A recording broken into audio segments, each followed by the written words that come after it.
ကမ္ဘာပေါ်မှာ American စစ်တပ် DEA FBI CIA တို့ကပါမပန်းနိုင်ခဲ့တဲ့လူတစ်ယောက်ရှိခဲ့ပူပါတယ်။နိုင်ငံတကာရဲ့အစိုးရတွေကတော့မထိန်းနိုင်ခဲ့တဲ့အထိအာဏာကြီးလွန်းတဲ့လူတစ်ယောက်ဖြစ်ပြီးတော့ American ရဲ့ DEA FBI CIA တို့ကတော့အလိုရှိဆုံးရာဇဝတ်သားတစ်ယောက်လို့ကြေညာခဲ့ရတဲ့လူတစ်ယောက်ဖြစ်ပါတယ်။အဲ့ဒါကတော့ကျွန်တော်တို့မြန်မာနိုင်ငံပါတရုတ်ကပြဖြစ်တဲ့ချမ်းကြည်ဖူခေါ်ဘိန်းဘီရင်ခွန်စာပဲဖြစ်ပါတယ်။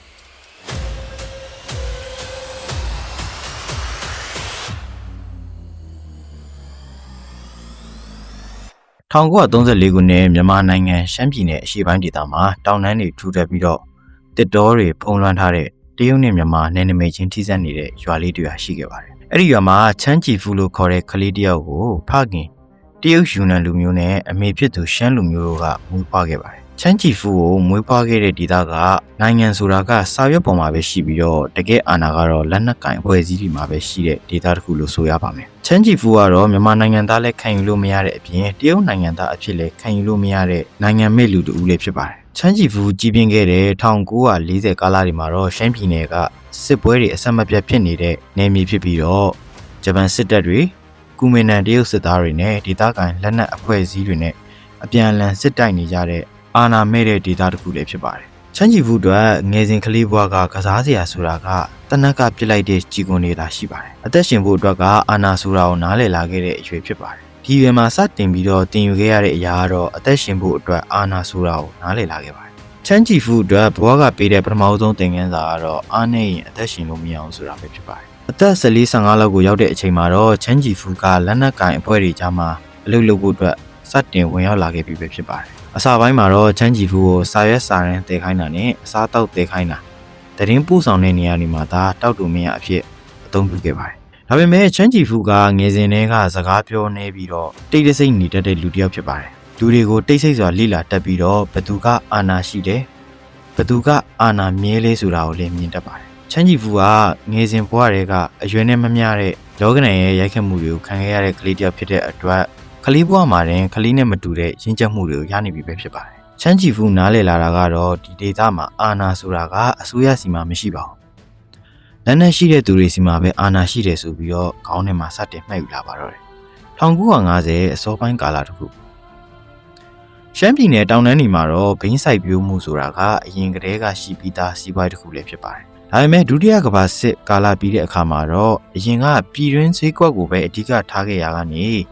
နိုင်ငံတကာဈေးကွက်ကိုပါလက်နက်ကိုင်အဖွဲ့အစည်းတွေကစတင်မျက်စိကျလာပါတော့တယ်။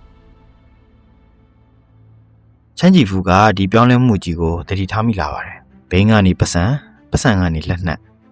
က်ကနေအာဏာဒီຢာတွေကတန်ရာတစ်ခုလိုလဲပတ်နေတယ်ဆိုတာကိုချမ်းကြည်ဖူစတင်မြင်ခဲ့ရပါတော့တယ်။အဲ့ဒီနေ့ကစပြီးတော့ချမ်းကြည်ဖူရဲ့စိတ်ထဲမှာအတွေးတစ်ခုထပ်မံတိုးလာခဲ့ပါတယ်။အသက်ရှင်ုံထက်အာဏာပါရှိရမယ်ဆိုတဲ့အတွေးပဲဖြစ်ပါတယ်။ချမ်းကြည်ဖူကငယ်စဉ်တည်းကအခွင့်အရေးကိုမြင်တတ်တဲ့လူငယ်တစ်ယောက်ပြီးဘသူတွေအာဏာရှိတယ်ဘသူတွေနဲ့ပူးပေါင်းရမယ်ဆိုတာကိုတေချာလေးသိတဲ့သူတစ်ယောက်လည်းဖြစ်ပါတယ်။ချမ်းကြည်ဖူကဘယ်တော့မှအားနည်းတဲ့အဖွဲ့တွေကိုမဝင်ပါဘူး။အနိုင်ရနိုင်တဲ့ဘက်ကိုပဲရွေးချယ်တတ်ပါတယ်။နောက်ပြီးတော့မတီမြဲတဲ့တစ္ဆာဆိုတဲ့စကားကိုသူလုံးဝအယုံကြည်မရှိပါဘူး။ဒီလိုနဲ့ချမ်းကြည်ဖူကလက်နက်ကင်အဖွဲ့ဝင်တွေကြားမှာအလုပ်လုပ်ရင်းကနေယာရုတဆင့်ပြီးတဆင့်တက်ကနာမည်တွေစတင်ရလာပြီပဲဖြစ်ပါတယ်။တချို့တွေကတော့အချိန်ခဏလေးအတွင်းမှာပျောက်ကွယ်သွားမဲ့လူငယ်လေးတူလို့မြင်ခဲ့ကြပေမဲ့တချို့ကတော့အနာဂတ်မှာမီးဟုံးတောင်းမဲ့ဘရင်တစ်ပါးဖြစ်လာမယ်လို့စတင်ပြီးတော့ဟောကိန်းတွေထုတ်ခဲ့ကြပါတော့တယ်။1960ခုနှစ်အရောက်မှာတော့ချမ်းကြည်ဖူကရှမ်းပြည်နယ်အရှေ့ပိုင်းဒေသမှာတော့နာမည်အတော်အသင့်ရနေပြီပဲဖြစ်ပါတယ်။ဒီအချိန်မှာပဲချမ်းကြည်ဖူကပြောင်းလဲမှုတစ်ခုကိုစတင်ခဲ့ပါတော့တယ်။အဲ့ဒီပြောင်းလဲမှုကတော့သူ့ရဲ့နာမည်ပဲဖြစ်ပါတယ်။အဲ့ဒီနာမည်ကတော့ကျွန်တော်တို့အားလုံးသိကြတဲ့ခွန်စာပဲဖြစ်ပါတယ်။ခွန်စာပြောနေကြစကားတစ်ခုရှိပါတယ်။ရှမ်းပြည်နယ်ကဘယ်နိုင်ငံရဲ့ပိုင်ဆိုင်မှုမှမဟုတ်ပါဘူး။ငါတို့ရဲ့မြေကိုပဲငါတို့ကာကွယ်မယ်ဆိုတာဖြစ်ပါတယ်။ဒီစကားကဒေသခံလူထုအတွက်တော့စစ်သွေးကြွစေတဲ့စကားတစ်လုံးပဲဖြစ်ပါတယ်။ဒါပေမဲ့နောက်ွယ်မှာတော့ခွန်စာကသူ့ရဲ့တပ်သားဘဝတုန်းကဘိန်းကုံကူခဲ့တဲ့လမ်းကြောင်းတွေကိုစနစ်တကျစတင်စူးစီးနေတဲ့ကာလပဲဖြစ်ပါတယ်။ခွန်စာပြောနေကြစကားတွေထဲကတစ်ခုကတော့ကျွန်တော်လုပ်နေတဲ့လုပ်ရက်တွေအကုန်လုံးကလွတ်လပ်ရေးအတွက်ပဲဖြစ်ပါတယ်။ဒီနေရာမှာမေးစရာရှိတာတစ်ခုကတော့ခွန်စာအတွက်လွတ်လပ်ရေးဆိုတဲ့စကားကရွေချက်ရှိတဲ့လွတ်လပ်ရေးလှုပ်ဆောင်မှုတွေအတွက်လား။ဒါမှမဟုတ်ရင်အာဏာရဖို့နဲ့လူထုထောက်ခံမှုများစေဖို့အကြောင်းပြချက်တတ်ပဲလားဆိုတာမိတ်ဆွေတို့လည်း comment မှာဝင်ရောက်ဆွေးနွေးပေးခဲ့လို့ရပါတယ်။ ဇလန်းကိုစိုက်ရမယ်ဆိုလို့ရှိရင်ခွန်စာကအခုချိန်ထိတော့ဘယင်မဖြစ်သေးပါဘူးအင်ပါယာလည်းမရှိသေးပါဘူးဒါပေမဲ့မိစားကတော့စတင်လောင်နေပြီပဲဖြစ်ပါတယ်1960နဲ့1965အလယ်ပိုင်းကာလမှာတော့ခွန်စာဟာနာမည်ပြောင်းလိုက်တာနဲ့တပြိုင်နက်သူ့ရဲ့ကိုယ်ပိုင်အဖွဲ့ငယ်လေးကိုစတင်တည်ထောင်လိုက်ပြီပဲဖြစ်ပါတယ်ခွန်စာရဲ့အဖွဲ့မှာတော့အစကလူ30ရာနေ50လောက်ထိပဲရှိခဲ့ပါတယ်ဒါပေမဲ့ခွန်စာရဲ့တပ်ဖွဲ့ကတခြားလက်နက်ကင်အဖွဲ့အစည်းတွေနဲ့မတူတဲ့အချက်တွေလည်းအများကြီးရှိပါတယ်အဲ့ဒါကတော့စီကန့်အလွန်တင်းကျပ်တာပဲဖြစ်ပါတယ်ခွန်စာရဲ့တပ်ဖွဲ့မှာတော့အမိန့်ကိုနာခံရမယ်လူရဲ့ချင်းကိုအပြင်းထန်တားမြစ်ထားပါတယ်ဒေသခံတွေရဲ့လုံခြုံရေးအတာအဓိကဆိုပြီးတော့အမြဲတမ်းဟစ်ကြွေးလေးရှိပါတယ်ခွန်စာရဲ့ယုံကြည်မှုတစ်ခုကတော့လူတွေကိုကြောက်အောင်လုပ်လိုက်တာနဲ့အာဏာမရပါဘူးလူတွေကလိုအပ်လာတဲ့အခါမှာအာဏာကိုရတာပဲဖြစ်ပါတယ်ဒီအချိန်မှာခွန်စာရဲ့အဖွဲ့ကဒေသခံရွာတွေကိုကောက်ွယ်ပေးတဲ့လက်နက်ကင်အဖွဲ့ဆိုပြီးတော့နာမည်တစ်လုံးစတင်ရလာပြီပဲဖြစ်ပါတယ်ဒါပေမဲ့ဘယ်သူမှမသိသေးတဲ့ခွန်စာရဲ့တက်ဆိုင်ပိုင်းမှာတော့ခွန်စာကဘိန်းလန်းချောင်းတွေကိုကုန်ကူးဖို့အတွက်ဖြည်းဖြည်းချင်းစူးစီးနေပြီဖြစ်ပါတယ်ခွန်စာကသူ့ရဲ့စစ်တပ်တဖြည်းဖြည်းကြီးထွားလာတာနဲ့အမျှဘိန်းစိုက်ပျိုးရေးနဲ့ပတ်သက်ပြီးတော့စစ်သားတယောက်လိုမတွေးတော့ပဲစီးပွားရေးလုပ်ငန်းရှင်တယောက်လိုစတင်တွေးခေါ်လာတော့တာပဲဖြစ်ပါတယ်အရင်ကဘိန်းစိုက်ခင်းအများစုကပြည်တွင်းအတွက်ပဲစိုက်ပျိုးကြတာဖြစ်ပါတယ်ခွန်စာကတော့ဒီအချက်ကိုကြော်လွန်ပြီးတော့စီးပွားရေးဆန်နဲ့ကြီးမားတဲ့ဘိန်းစိုက်ပျိုးရေးကိုစတင်ဖို့အတွက်အားသန်နေပြီပဲဖြစ်ပါတယ်ဒီလိုနဲ့ခွန်စာကဒေသခံရွာတွေကထွက်သမျှဘိန်းတွေအကုန်လုံးကိုရသလောက်အကုန်ပဲဖြစ်ပါတော့တယ်သူ့ရဲ့အုပ်ချုပ်မှုအောက်မှာရှိတဲ့ရွာတွေကဘိန်းစိုက်ခင်းတွေကိုစည်ရင်းသွင်းတာတွေ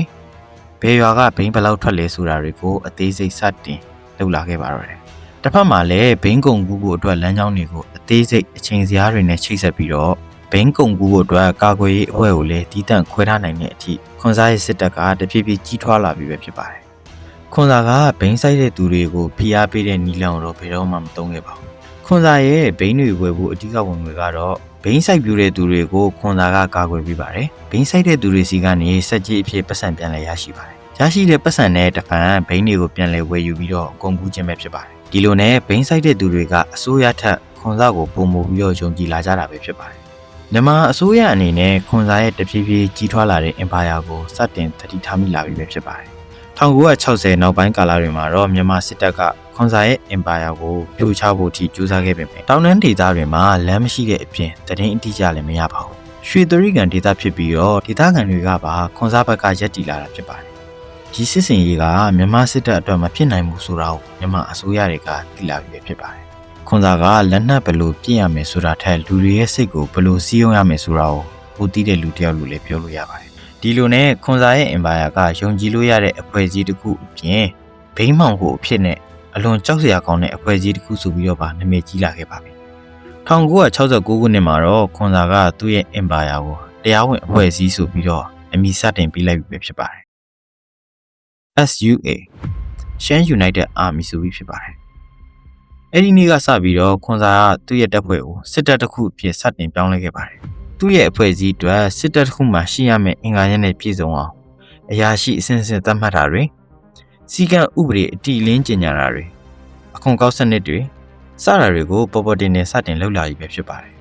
်အရေးကြီးဆုံးအချက်ကတော့ခွန်စာကဘယ်အစိုးရကမှကျူးမဆိုင်တော့ပဲရှမ်းအရှိတကြောလုံးကိုသူ့ရဲ့နိုင်ငံအဖြစ်သတ်မှတ်ပြီးတော့နိုင်ငံတနိုင်ငံလိုစတင်အုပ်ချုပ်လာတာပဲဖြစ်ပါတယ်ခွန်စာကအခုချိန်မှာတော့ဘရင်တယောက်လိုဖြစ်နေပြီပဲဖြစ်ပါတယ်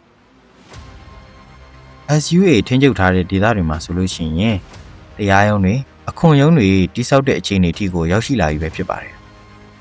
်မြန်မာအစိုးရတွေအတွက်ကတော့ဒီဒေသကမြေပုံပေါ်မှာပဲရှိပြီးတော့တကယ်အာဏာကတော့မရှိတော့ပါဘူး1990ကိုအရောက်မှာတော့ခွန်စာရဲ့ဘိန်းဖြန့်ဖြူရေးကနိုင်ငံတကာဘက်ကိုစတင်ခြေဆန့်လာပြီပဲဖြစ်ပါတယ်1990ခုနှစ်အမေရိကန်နဲ့ဗီယက်နမ်စစ်ပွဲကာလမှာတော့အမေရိကန်စစ်သားတွေထဲမှာဟီရိုင်းသုံးစွဲမှုကအလွန်မြင့်တက်လာခဲ့ပါတယ်ဒီလိုအခြေအနေကိုခွန်စာကစောင့်ကြည့်နေကြတာလည်းဖြစ်ပါတယ်ဒီချိန်မှာတော့ခွန်စာကသူ့ရဲ့ဘိန်းကုံကူးမှုကိုအရင်ထက်ပိုမိုတိုးမြှင့်ဖို့အတွက်ဆုံးဖြတ်ချက်စတင်ချလိုက်ပြီဖြစ်ပါတယ်ဒီနေရာမှာတော့ခွန်စာကအမေရိကန်နဲ့ထိပ်တိုက်ရင်ဆိုင်ခဲ့တာမျိုးတော့မလုပ်ခဲ့ပါဘူးခွန်စာကသူ့ရဲ့ဘိန်းတွေကိုဟီရိုင်းအဖြစ်ပြောင်းပြီးတော့တောင်တန်းဒေသတွေကနေတဆင့်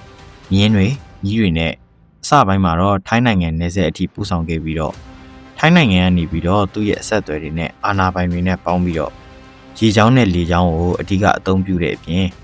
်ထိုင်းနိုင်ငံအပါအဝင်ဟောင်ကောင်စင်ကာပူကိုပါစတင်ဖြန့်ကျက်လာခဲ့ပြီပဲဖြစ်ပါတယ်ခွန်စာကဒီနေရာမှာတော့အမေရိကန်ကိုကိုယ်တိုင်နာမည်ခံပြီးတော့ဖြန့်ခဲ့တာတော့မဟုတ်ပါဘူး supplier အဖြစ်သာနောက်ွယ်ကနေကြိုးကိုင်နေကြတာဖြစ်ပါတယ်။ဒီလိုနဲ့ခွန်စာရဲ့အဓိကပြည်ပကုန်သွယ်ရေးလမ်းကြောင်း၃ခုကိုရရှိလာခဲ့ပြီပဲဖြစ်ပါတယ်။သူ့ရဲ့အဓိကကုန်သွယ်ရေးလမ်းကြောင်းတွေကတော့ဟောင်ကောင်၊ထိုင်ဝမ်နဲ့ဂျပန်ကနေကယ်လီဖိုးနီးယားကိုပို့ဆောင်ပါတယ်။တက္ကဆက်ပြည်နယ်ကိုကြတော့မက္ကဆီကိုနိုင်ငံရဲ့နယ်စပ်ကနေတဆင့်ဖြန့်ဖြူးခဲ့တာဖြစ်ပြီးတော့နယူးယောက်ကိုကြတော့ပြင်သစ်နဲ့အီတလီကနေပါပို့ဆောင်ခဲ့ပါတယ်။ဒါပေမဲ့ဒီအဆင့်တွေအကုန်လုံးကိုခွန်စာတယောက်တည်းလှုပ်ဆောင်ခဲ့တာတော့မဟုတ်ပါဘူး။ဂျားထဲမှာအရှိမပြောခဲ့တဲ့နိုင်ငံတွေကိုအဓိကကြားခံလုပ်ပြီးတော့ဖြန့်ဖြူးခဲ့တာပဲဖြစ်ပါတယ်။ခွန်စာကတော့အမေရိကန်ကိုတစ်ခါမှမရောက်ဘူးပြင်မဲ့ခွန်စာရဲ့ဟီရိုင်မွေးစီတွေကတော့အမေရိကန်ရဲ့လမ်းမပေါ်တွေကိုတစားတိုးပွားလာနေပြီပဲဖြစ်ပါတယ်။ဒီလိုအချိန်မှာတော့အမေရိကန်နိုင်ငံရဲ့ DEA, CIA, FBI တို့ကတော့ခွန်စာရဲ့ဟီရိုင်မွေးစီတွေရဲ့မူရင်းစင်းမြစ်ကိုစတင်လေ့လာနေပြီပဲဖြစ်ပါတယ်။ His face has never made the cover of Time. In Burma lives a man named Kun Sa, and he is a And Kun Sa is obviously American အစိုးရရဲ့ကြားထဲမှာတော့ The Opium King of the Golden Triangle လို့စတင်ခေါ်ဝေါ်ခဲ့ကြပြီပဲဖြစ်ပါတယ်။ဒါပေမဲ့သူ့ကိုဖမ်းမှုဆိုတာကတော့အထောက်အထားအရတိကျသေးချာစွာမရတဲ့အပြင်နိုင်ငံရေးနဲ့စစ်ရေးအပြင်မြေပြင်အခြေအနေကပါလုံးဝမလွယ်ကူခဲ့တာကြောင့်ကြီးနေခဲ့ရပြီးတော့အခွင့်ကောင်းကိုသာဟန်ဆောင်နေခဲ့ရပါတယ်။1990ခုနှစ်နှောင်းပိုင်းကာလဒီအချိန်မှာခွန်စာဆိုတာကကိုပိုင်နိုင်ငံနဲ့စစ်တပ်ရှိတဲ့ဘိန်းဘီရင်တယောက်ဖြစ်နေခဲ့ပြီပဲဖြစ်ပါတယ်။ Golden Triangle ဒေသကဘိန်းထုတ်လုပ်မှုရဲ့88%ကိုခွန်စာရဲ့ကွန်ရက်ကနေထိန်းချုပ်ထားခဲ့တာဖြစ်ပြီးတော့ဘိန်းကနေရတဲ့ဝင်ငွေနဲ့အတူခွန်စာရဲ့စစ်သားထောင်ချီရှိလာပြီပဲဖြစ်ပါတယ်။လက်နက်အမျိုးမျိုးတွေအမြောက်တပ်တွေနဲ့အတူတူလေကြောင်းကာကွယ်ရေးစစ်တပ်ကိုပါစတင်ပိုင်ဆိုင်လာခဲ့ပြီပဲဖြစ်ပါတယ်။သူ့ရဲ့အခြေစိုက်စခန်းတွေကိုကာကွယ်ရေးအထက်တက်ပြုလုပ်ထားတဲ့အပြင်ဒီကြောင်းလမ်းကပဲရောက်နိုင်တဲ့တောင်တန်းဒေသတွေမှာအခြေချခဲ့ပါတယ်။ဒီလိုအခြေအနေကိုအမေရိကန်ဘက်ကသိပေမဲ့လည်းလေကြောင်းကာကွယ်ရေးလက်နက်တွေရှိနေတဲ့အပြင်ခွန်စာရဲ့စစ်တပ်ကိုထောက်လှမ်းဖို့အတွက်က US အတွက်ပြဿနာတစ်ခုလိုဖြစ်နေခဲ့ပါတယ်။1980အစပိုင်းကိုရောက်တဲ့အခါမှာတော့ခွန်စာကနိုင်ငံတကာသတင်းတွေကိုပါသူ့ရဲ့စစ်စခန်းတွေကိုခေါ်ပြီးတော့အင်တာဗျူးအစီအစဉ်တွေကိုပါစတင်ပြုလုပ်ခဲ့ပါတော့တယ်။အင်တာဗျူးတစ်ခုမှာခွန်စာပြောခဲ့တဲ့စကားကတော့အမေရိကန်ကိုအတော်လေးတောပွားစေခဲ့တာပဲဖြစ်ပါတယ်။ငါကမူရစ်စီးပွားတွေရဲ့ကုန်တယ်လည်းမဟုတ်ဘူး။ငါကလွတ်လပ်ရေးအတွက်ရန်ပုံငွေရှာနေတဲ့သူတသက်ပဲ။အမေရိကန်ကသူတို့စစ်သားတွေကိုကြတော့ဟီရိုင်းတွေတုံးခိုင်းပြီးတော့မှငါ့ကိုဘာလို့အဖြစ်တွေတင်နေရတာလဲ။ဒီစကားကအမေရိကန်တွေကိုခွန်စာကပြောင်ပြောင်တင်းတင်းစိန်ခေါ်လိုက်တဲ့သဘောဖြစ်သွားခဲ့ပါတယ်။ဒီစကားတွေကြောင့်ပဲကမ္ဘာမီဒီယာတွေကပါအမေရိကန်ဘက်ကိုဖိအားပေးတဲ့မိကွန်းတွေနီးလာခဲ့ကြတာပဲဖြစ်ပါတယ်။ဒီလိုအချိန်မှာတော့ခွန်စာရဲ့ဝင်ငွေကနိုင်ငံတနိုင်ငံရဲ့ငွေကြေးလည်ပတ်မှုနည်းကိုရှိလာနေပြီပဲဖြစ်ပါတယ်။ဒါပေမဲ့ခွန်စာရဲ့အပြောအဟောတွေကကြာမခံတော့ဘူးလို့ပဲဆိုရပါမယ်။1980ခုနှစ်အလယ်ပိုင်းကိုရောက်တဲ့အခါမှာတော့ SUA ရှမ်း United Army ရဲ့အတွင်းပိုင်းမှာပြဿနာမီးစာတွေစတင်လာမြိုက်လာခဲ့ပြီပဲဖြစ်ပါတယ်။တချို့ကလွတ်လပ်ရေးဆိုတာတကယ်မရှိတော့ဘူးလို့တွေးလာကြပြီးတော့တချို့ကဘိန်းတစ်ခုရဲ့အတွက်နဲ့တိုက်ပွဲဝင်ပြီးတော့အသက်တွေပေးနေရတယ်လို့မြင်လာကြပါတယ်။တချို့ကကြတော့ကိုပိုင် Empire တွေကိုခွဲထုတ်ဖို့စတင်စုပူလာကြပါတော့တယ်။ပြဿနာဆိုတာကအချိန်ကောင်းကိုအမြဲရောက်လာတတ်တယ်ဆိုတဲ့စကားအတိုင်းပဲခွန်စာအတွက်နောက်ထပ်စိုးရိမ်စရာတစ်ခုကကျူးစုံနေခဲ့ပါတယ်။ကိစ္စကတော့အမေရိကန်ကမြန်မာအစိုးရကိုဖိအားပေးလာတာတွေကြောင့်ပဲဖြစ်ပါတယ်။အမေရိကန်ကိုလည်းနိုင်ငံတကာကဖိအားပေးခဲ့တာတွေကြောင့်အမေရိကန်ကဒီရဲ့ဘက်ကနေခွန်စာကိုကမ္ဘာအန်ရဲ့အရှိဆုံးလူစင်းတွေကိုထည့်လိုက်တာပဲဖြစ်ပါတယ်။အမေရိကန်ကခွန်စာကိုဖမ်းဖို့အတွက်စုကြီးကိုလည်းဒေါ်လာတန်းနဲ့ချီပြီးတော့စုကြီးကြီးညာခဲ့တာပဲဖြစ်ပါတယ်။ဒီအချိန်မှာတော့ခွန်စာကသူ့ရဲ့ကစားကွက်အသစ်ကိုစတင်ကစားရပါတော့တယ်။ခွန်စာကမီဒီယာတွေကနေတဆင့်စတင်ပြီးတော့ပြောလာခဲ့ပါတယ်။ငါ့ကိုလက်နက်ချခိုင်းခြင်းရင်ငါ့ကိုနိုင်ငံရေးအရာအတိမတ်ပြုပေးရမယ်လို့ဆိုလာခဲ့ပါတယ်။ဒီစကားကမြန်မာအစိုးရအတွက်အလွန်ကောင်းကိုက်စေခဲ့တဲ့အရာပဲဖြစ်ပါတယ်။ဘာလို့လဲဆိုတော့ခွန်စာနဲ့ရင်ဆိုင်ဖို့အတွက်ဆိုရင်လက်နက်ချင်းရှင်တိုက်နိုင်ရင်တော့မှနေမြေအခြေအနေအရခွန်စာဘက်ကအလွန်တာနေခဲ့တာကြောင့်မြန်မာစစ်တပ်ဘက်ကအကြရှုံးများပြီးတော့တိကျတဲ့ရလက်ထွက်ဖို့ဆိုတာမတိကျတဲ့အနေအထားမှာရှိနေခဲ့ပါတယ်။ဒီလိုမှမဟုတ်ပဲခွန်စာတောင်းဆိုတဲ့နိုင်ငံရေးအရာအတိမတ်ပြုလိုက်ရင်လေနိုင်ငံတကာရဲ့ဖိအားတွေအပြင်မေးခွန်းတွေကပါတခါတည်းပါလာနိုင်တာကြောင့်မြန်မာအစိုးရအတွက်အလွန်ကောင်းကိုက်တဲ့ကာလတစ်ခုပဲဖြစ်ပါတယ်။အပြင်ပိုင်းရဆိုရင်တော့ခွန်စာရဲ့ SUA ကတော်တော်လေးကိုခိုင်မာတယ်လို့အသွင်ယူထားတာပဲဖြစ်ပါတယ်။တစ်ချိန်က Golden Triangle ရဲ့ဘရင်လို့တင်စားခေါ်ဝေါ်ခဲ့ကြတဲ့ခွန်စာဆိုတဲ့ဘိန်းဘီရင်ကြီးရဲ့ပလင်ကတော့စတင်လှုပ်လာခဲ့ပြီပဲဖြစ်ပါတယ်။1988ရဲ့နှောင်းပိုင်းကာလတွေရောက်မှာတော့ SUA ရဲ့အတွင်းပိုင်းမှာခွန်စာကိုပြန်လည်မေးခွန်းတွေထုတ်လာခဲ့ကြပြီပဲဖြစ်ပါတယ်။အရာရှိတချို့ကအဖွဲ့ရဲ့အဓိကရည်ရွယ်ချက်ကိုစတင်မေးခွန်းထုတ်လာတာဖြစ်ပါတယ်။ရှမ်းလူလက်ရေးဆိုတာဘာမှလဲ။ငါတို့တိုက်ခိုက်ပြီးတော့အသက်တွေပေးနေရတာကဘာအတွက်လဲ။တချို့ကတော့ပေါ်ပေါ်တင်နေပဲ။ခွန်စာကခေါင်းဆောင်မဟုတ်တော့ဘူး။ဘိန်းအင်ပါယာဂိုင်းခေါင်းဆောင်ဖြစ်နေပြီလို့ဆိုခဲ့ကြပါတယ်။ ဒီအချိန်မှာတော့ခွန်စာရဲ့ SU ရဲ့အတွင်းမှာပဲခွန်စာကိုပြန်လဲချင်းချောက်မှုတွေစတင်လာခဲ့ပါတော့တယ်1990အလယ်ပိုင်းကိုရောက်တဲ့အခါမှာတော့ထိုင်းနဲ့မြန်မာစစ်တပ်တွေကခွန်စာရဲ့ Grand Triangle ကိုဖိအားပေးမှုတွေပုံမှန်မြင့်တက်လာခဲ့ပြီပဲဖြစ်ပါတယ်မြန်မာစစ်တပ်အနေနဲ့ခွန်စာရဲ့အတွင်းပိုင်းပြဿနာတွေကိုအတွင်းလူတွေစီကနေသတင်းအချက်အလက်တွေကိုရရှိခဲ့တာဖြစ်တဲ့အတွက်ခွန်စာတောင်းဆိုထားတဲ့နိုင်ငံရေးအရာအတိမတ်ပြုပေးရမယ်ဆိုတဲ့တောင်းဆိုချက်ကိုညှင်းပယ်ဖို့အတွက်အကြောင်းပြချက်ခိုင်လုံခဲ့ပြီပဲဖြစ်ပါတယ်ခွန်စာရဲ့အတွင်းပိုင်းမှာဖြစ်နေတဲ့ပြဿနာတွေကိုအမေရိကန်ဘက်ကလည်းရိပ်မိသွားတာကြောင့်ဒီရေကခွန်စာကိုတရားဝင်ဆွဲချက်တွေစတင်လိုက်ပြီပဲဖြစ်ပါတယ်မူရည်စေဝါကုန်သွယ်မှုလူသတ်မှုအကြမ်းဖက်မှု